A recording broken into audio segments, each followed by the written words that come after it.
Hello dear students, how are you all? Fine? All well? देखिए आज का जो लेक्चर है हमारे पास, जैसे कि हमने लास्ट लेक्चर में कौन सा पॉइंट डिस्कस किया था मैग्नेटिक इफेक्ट्स ऑफ करंट में, उसमें हमने डिस्कस किया था बायो-सेवर्ट लॉ। ठीक है, तो बायो-सेवर्ट लॉ क्या था, थोड़ा सा आप ऐसे रिमाइंड करिए। इसमें हमें क्या करना था, किसी भी करंट कैरिंग कंडक्टर, ठीक है, या फिर आप क्या कह सकते हैं करंट कैरिंग कोई भी हमारे पास कंडक्टर है, कोई भी वायर है, उसमें करंट फ्लो हो रहा था, तो उसके कारण उसकी सराउंडिंग में कितना मैग्नेटिक फील्ड डेवलप हो रहा था, उसकी कैलकुलेशन के लिए बायो एंड सेवर्ट ने क्या दिया था, एक लॉ दिया था। उसके अकॉर्डिंग जो फॉर्मुलेशन थी dv is equal to mu not over 4 pi, क्या था आपके पास, I D L sine theta over R square.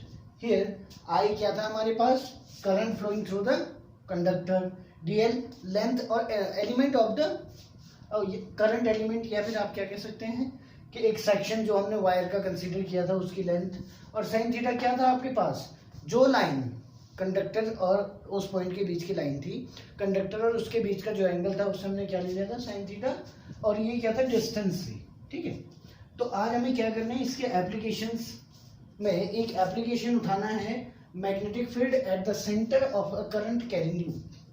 ठीक है, magnetic field at the centre of a current carrying loop, CCL लिख दिया मैंने। ठीक है, तो इसके लिए देखिए सबसे पहले हमें क्या करना होगा, एक डायग्राम बनाना होगा। डायग्राम में क्या करना होगा, ये हमारे पास एक लूप है और ये इसका सेंटर है।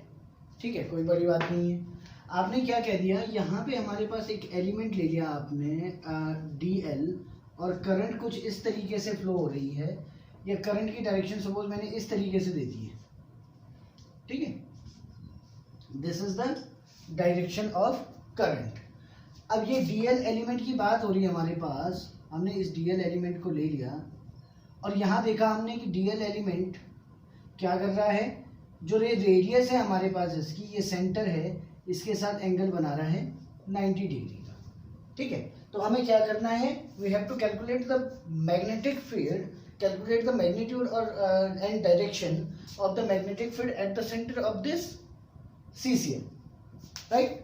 सो हियर आपने क्या कह दिया कि ये आपके पास करंट कैरिंग लूप है जिसकी लेंथ है आपके पास DL, तो आप क्या कह सकते हैं, magnetic field due to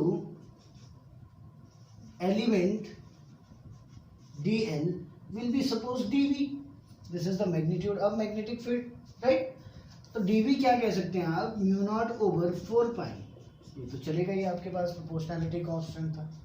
mu naught क्या बताया था मैंने आपको, परमिएबिलिटी, म्यू नॉट क्या है आपके पास, परमिएबिलिटी, यहाँ पे मेंशन कर देते हैं,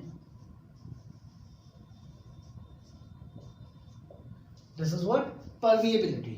एंड देखिए बहुत मजेदार बात है, mu naught upon 4 pi I DL, आई तो हमें पता है करंट फ्लो हो ही रहा है, DL भी हमें पता है, थीटा कितना है यहाँ पे 90, तो this is what, sine 90 over, this is the distance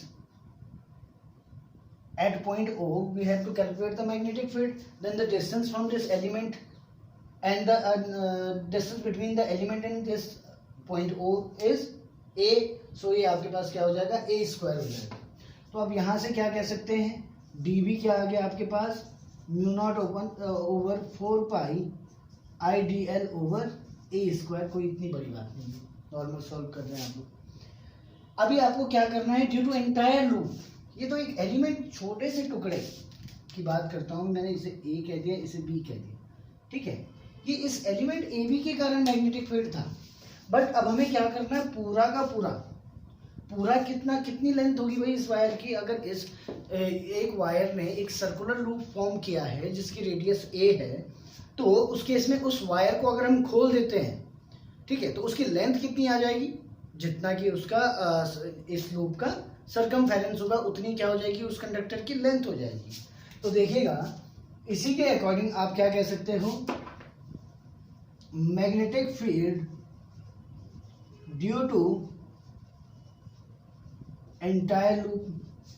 now the magnetic field due to entire loop, अब पूरे लूप के कारण मैग्नेटिक फील्ड मैंने कह दिया क्या है, सपोज बी है, and this is what integration of DV. DV multiple times आपके पास ऐड होगा, कब तक, जब तक ऐसे छोटे छोटे डीएल टुकड़े आपके पास दोबारा रिपीट होके यहां तक ना पहुंच जाए। तो इन सब का मैग्नेटिक फील्ड आपको क्या करना पड़ेगा, सम करना पड़ेगा, ठीक है। जैसे कि मैंने आपको लास्ट लेक्चर में बताया भी है, ये मैथमेटिकल टूल्स में बताया भी कि इंटीग्रेशन का क्या रोल होता है इसमें, ठीक है। तो या तो आप लिमिट ले सकते हैं कि 0 से लेकर हम कितना 2 पाई ए तक चल रहे हैं, या तो आप कह सकते हो नॉर्मली, देखिए डीबी कितना आया था आपके पास, mu not over 4 pi I D L over a square.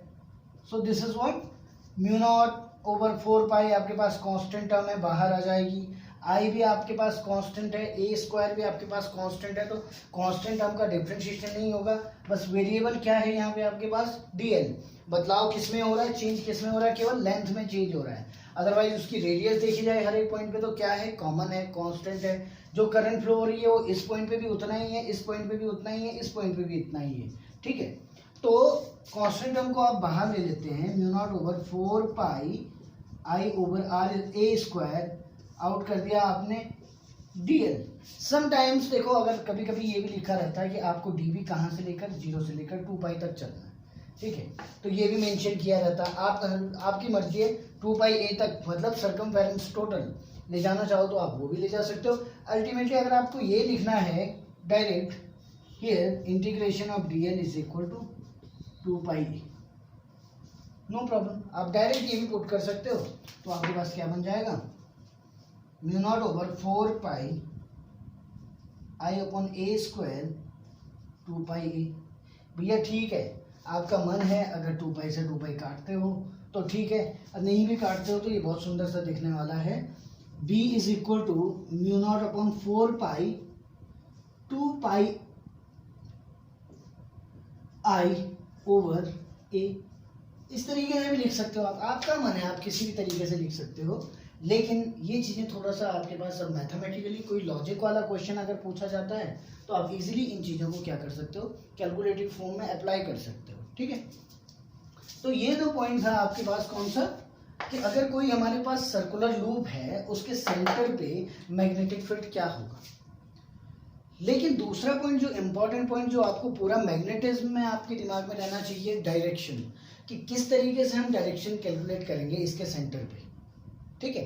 तो एक सीधा सा बहुत ही आसान तरीका हो सकता है कि आपको मिले ना हो सकता है कि डायरेक्ट किसी भी क्वेश्चन में लिखा ना हो, या किसी भी अगर आप कोई भी डेरिवेशन कर रहे हो तो उसमें ना लिखा हो, लेकिन आपको एक चीज़ हमेशा याद रखनी है, थंब रूल, ठीक है। थंब रूल में क्या होता है आपके पास, कभी कभी क्या होता है, ये बाद में भी बताया जाता है एम्पियर्स लॉ में, लेकिन क्या जरूरत है जब हमें पता है कि एक ही रूल है हमारे पास जिस तरीके से हम क्या कर सकते हैं, मैग्नेटिक फील्ड की डायरेक्शन निकाल सकते हैं। तो उसके लिए अगर देखो, when thumb is representing the current, अगर थंब के अलोंग देखो इसमें क्या केस आ जाएगा, इसमें आ जाएगा कि सपोज आपके पास ये मार्कर है और ये मार्कर ये मार्कर बस इसके सेंटर को शो कर रहा है, ठीक है। या फिर आप कह सकते हो किसी कंडक्टर में अगर करंट फ्लो हो रही है तो उसके चारों तरफ मैग्नेटिक फील्ड बनेगा या नहीं बनेगा, बनेगा, ठीक है। भाई देखो, अब वायर को आपने यहाँ रख रहे हो, आप कह रहे हो इसके इधर भी मैग्नेटिक फील्ड होगा, इधर भी मैग्नेटिक फील्ड होगा, वायर के दोनों साइड होना चाहिए ना। अगर सपोज ये आपके पास कोई हीटिंग एलिमेंट होता है तो जितनी हीट आपको इस पॉइंट पे मिल रही है उतनी ही हीट आपको इधर भी मिलनी चाहिए। All clear. तो यहाँ देखिए, इसी तरीके से अगर मैं किसी वायर को स्ट्रेट कंडक्टर है हमारे पास, तो इसके कारण भी मैग्नेटिक फील्ड इसकी सराउंडिंग में होना चाहिए, चारों तरफ होना चाहिए। तो चारों तरफ मैं क्या कह सकता हूँ, सराउंडिंग में एक सर्कुलर पाथ अगर मैं बना देता हूँ, ये ट्यूबलाइट है सपोज, ठीक है। तो इस ट्यूबलाइट से लाइट इस डायरेक्शन में जितना पड़ रही होगी, इस डायरेक्शन में भी उतना ही पड़ रही होगी, आगे भी उतनी होगी, मतलब इसके हर एक कंटिन्यूअस पॉइंट पे चारों तरफ लाइट बराबर पड़ेगी जी, मान सकते हैं आप, ठीक है। ट्यूबलाइट कैसे है, जिसके बैक साइड में कुछ भी नहीं है, एक रॉड है, बस वो चमक रही है, ठीक है। तो उसके चारों तरफ लाइट बराबर पड़ेगी। अभी क्योंकि किसी के दिमाग में ये भी आ सकता है कि नहीं जी, अगर ट्यूबलाइट ऐसे वॉल पे माउंटेड है, ठीक है, दीवार पे लगी हुई है, तो उस केस में तो दीवार की तरफ तो लाइट जानी नहीं चाहिए, ठीक है। लेकिन मैं कह रहा हूँ कि इंडिपेंडेंट अगर आपने रखा हुआ है तो चारों तरफ बराबर लाइट जाएगी। तो ऐसा ही केस आपने क्या कहा, एक कंडक्टर लिया, अब इस कंडक्टर में करंट फ्लो कराई तो इसके चारों तरफ मैग्नेटिक फील्ड बन जाएगा, समझ रहे हैं। तो ऐसे ही लूप के कारण भी हमारे पास सेंटर पे कोई ना कोई मैग्नेटिक फील्ड बनेगा। तो उसकी डायरेक्शन कैसे शो की जाती है, देखिएगा, अगर हमारे पास ये कंडक्टर है, ठीक है, ये कंडक्टर है और इसमें कुछ इस तरीके से आपके पास करंट फ्लो कर रही है, जैसे कि मैंने इस डायग्राम में दिया हुआ है। तो आप थंब को यूं लोगे, ठीक है, करंट की डायरेक्शन आप जो कर्ल फिंगर है आपके पास, ठीक है, ये वाली फिंगर्स है जो, इसकी डायरेक्शन में आप क्या कर लो, करंट की डायरेक्शन को शो कर लो। तो आपके पास मैग्नेटिक फील्ड हमेशा किसके अलोंग होगा, थंब के अलोंग होगा। तो यहाँ पे करंट इस तरीके से एंटी क्लॉकवाइज चल रही है। जब एंटी क्लॉकवाइज चल रही है और ये हम प्लेन किसे कंसीडर कर रहे हैं, बोर्ड को कंसीडर कर रहे हैं, तो आउटवर्ड डायरेक्शन में यहाँ पे मैग्नेटिक फील्ड की डायरेक्शन होनी चाहिए। It is very simple. देखो, आपको क्या करना है, अपने हाथ की उंगलियों को इस तरफ फोल्ड करना है जैसे कि आपके पास करंट फ्लो हो रही है। तो जहां थंब डायरेक्शन देगा वहां आपके पास क्या हो जाएगा, मैग्नेटिक फील्ड की डायरेक्शन हो जाएगी। बट अगर मैं इसे क्या कर देता हूं, देखिएगा, फॉर एग्जांपल अगर इसी डायग्राम में मैं क्या कर रहा हूं, इसे इस तरीके से, अब मैंने क्लॉकवाइज डायरेक्शन की बात कर दी, अब ऐसे में तो उल्टा, तो आप क्या कर सकते हो, इसे इस तरीके से कर सकते हो, क्लॉकवाइज में तो यही आएगा ना। Now the direction of the magnetic field will be inward. अगर यही प्लेन को मैं क्या कह रहा हूं कि ये प्लेन इसके पैरेलल है, ठीक है। तो छोटी सी बातें हैं आपके पास। ये तो तब वाली बात है जब कॉइल पे आपके पास करंट फ्लो हो रहा है, तो तब आपके पास इस तरीके से थंब क्या रिप्रेजेंट करेगा, मैग्नेटिक फील्ड की डायरेक्शन को रिप्रेजेंट करेगा। बट अगर थंब के अलोंग आपके पास कंडक्टर है, तब मैग्नेटिक फील्ड कहाँ आ जाएगा आपके पास, सपोज दिस इज कंडक्टर, ठीक है, ये मार्कर कंडक्टर है, अभी कंडक्टर है ये, तो इसके चारों तरफ मैग्नेटिक फील्ड की जो डायरेक्शन होगी वो कर्ल फिंगर की डायरेक्शन में होगी, ठीक है। तो ये आपके पास एक टॉपिक है जो नेक्स्ट लेक्चर में आपके पास टॉपिक कराया जाएगा, वो भी सर्कुलर लूप के कारण है। इंटरेस्टिंग क्वेश्चंस हैं और ये पूछे जाते हैं, इन पे अप्लाइड आपके कंपटीशन के लिए, जेईई के लिए, नीट के लिए क्वेश्चंस पूछे जाते हैं, ठीक है। तो अभी आप इतना करिए, सब्सक्राइब करिए चैनल को, लाइक शेयर करिए और देखते रहिए लेक्चर्स को। Thank you.